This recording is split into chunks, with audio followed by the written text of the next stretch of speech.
you have awful lot of strong ties. You know, we've talked to other coaches that have gone through that before. But what's this like? I mean, I know it's early in the week, but what's it like for you, or do you really even get caught up into that? Well, you try your hardest not to get caught up into it. I spent a lot of great years there at Utah State. I was excited about when I played there and the people I met. A lot of great people back there.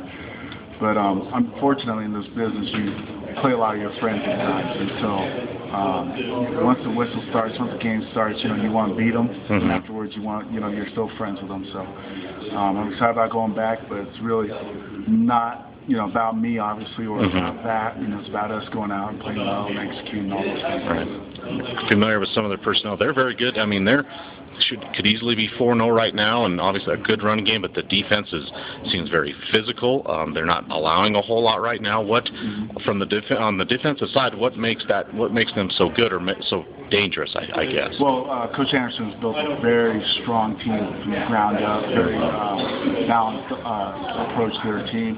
Their offense is one of the best offenses we're going to see this season. So our approach is we've got to go out and we've got to execute. Robert Turbin's a very good running back. Chucky Keenan, the quarterback's having a great year. And they're just impressive up and down the line. Their offensive line is very well coached and doing a lot of great things. So it's a great challenge for us, and we wouldn't want it any other way, I assume. Well, what's the key with Turbin? I mean, he's a big back. I mean, just looking at him, he's not tall, but just big and strong. What's the key? I mean, going low. I mean, how do you tackle this guy, or what do you tell your guys? Because a lot of people are having trouble tackling this kid so far. Well, the key would have been, I was on the staff and I was the recruiting coordinator where we recruited him to Utah State. The key would have been not to recruit him to Utah State. But seriously, the thing that we have to do is we've got to corral him. We've got to try to gang tackle him and slow him down. He's going to get his yards, but we've got to do the best to not let him get extra yards, break tackles and bust. He's got great speed, and he is a strong, big back. So it's going to be a good challenge for us. All right. What are some of your fondest memories of being at Utah State?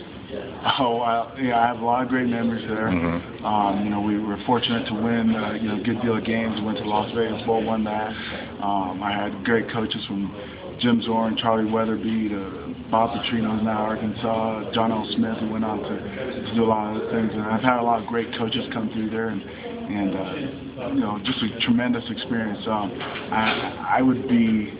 I'd probably get in trouble if I didn't say that. I met my wife there, and we're happily married since, and so that's the best experience that I had there. Now, when Wyoming played Utah State, and I might have asked you this earlier when you got hired, but when you were an assistant, I know Wyoming played Utah State in back-to-back years here in Laramie in 07 and 08, I believe. Were you on the staff? I was on the staff of Utah State there, and I came in to Ward Memorial, and we got roughed up, and we got outplayed and out-toughed, and just out physical in that game. So, I was on the other side of this cowboy toughness and learning what that is, and I've come here and completely embraced that, and now I know what it is to be cowboy tough. All right. I know, one thing about this defense so far is, look, you're 3-1, but some missed tackles.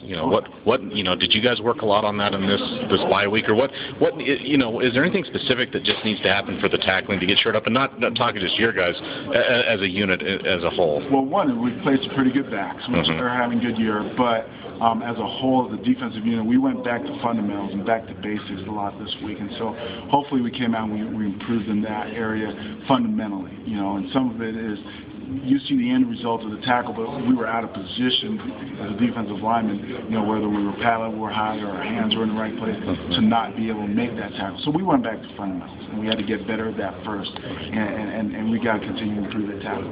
Get Meraldo back, last week, left for personal reasons, decided to come back, like you told Scott last week, you're with these kids a lot, they go through a lot. How happy were you to find out when he decided he was going to come back? Well, it's a great decision for him and for us. Getting a degree from the University of Wyoming is going to change his life.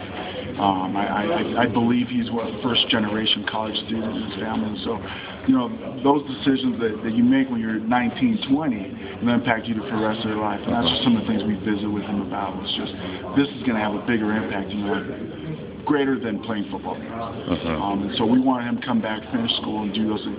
And when we say left, it was a matter of hours. But, but nonetheless, we want him to finish the school and have a better experience in his life because he finished school here and because he went to school here. So.